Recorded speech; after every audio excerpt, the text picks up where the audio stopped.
The employees that are excluded from determining whether or not they can or can't be discriminated against are those that have 3 years or less of service, they're under age 25, or they're part-time employees, or they're covered under a government, a collective bargaining plan, a union plan. They can be excluded from the total.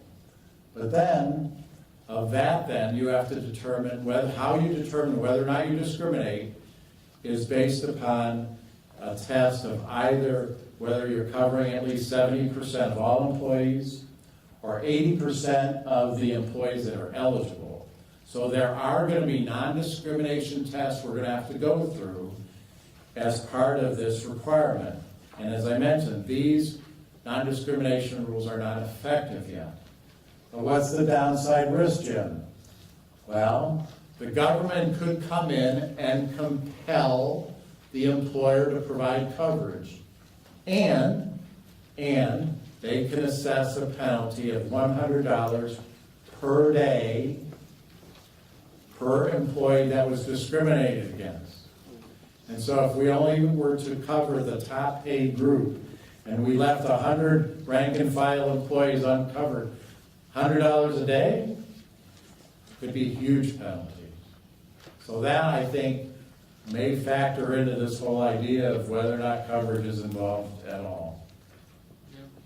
Yeah. Businesses are the non-discrimination rules. Well, the question is, what size business do the non-discrimination rules apply to? Well, the answer is if you are an employer that has less than 50 employees, these rules don't apply to you at all. Okay, so then if you're below that, I believe you could essentially discriminate. Do you think? No. The answer is no.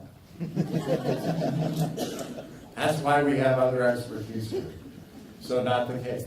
Yeah, they're gonna have to worry about it. Actually, what's happening is the reverse discrimination is what we're seeing. I They're see. discriminating for the highly comped. Okay, so what we're saying is, and that's a good question, and thank you for that, is that any employer, whether they're subject to the mandate, so if I have 10 employees, and I'm the only, let's say I have 10 employees, I'm one of the 10, and I only provide coverage for myself, I will pay the $100 per employee penalty for the other 9. We haven't got an official answer on the penalty part yet, but they're saying that the discrimination rules would apply, and there's gonna be some kind of assessment. We just don't know exactly. Well, I think that's what we can reasonably expect. And so what this is telling us is that the days of providing, again, fully insured health insurance coverage for the highly paid group or giving them a better benefit, because discrimination is measured not just in eligibility, but it's also looked at in the level of benefit that's provided, both. So we have to be concerned with that. And so, final thoughts about this. I think employers really need to think about where they stand, how these tests apply, whether or not they're subject to the mandate. Should be doing that now.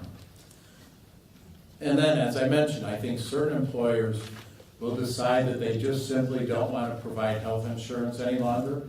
But that financial decision has to be measured against the impact on their workforce. Are they going to be able to hire and retain and attract the best employees if they're not providing health insurance? That's an individual question that each employer is going to have to address.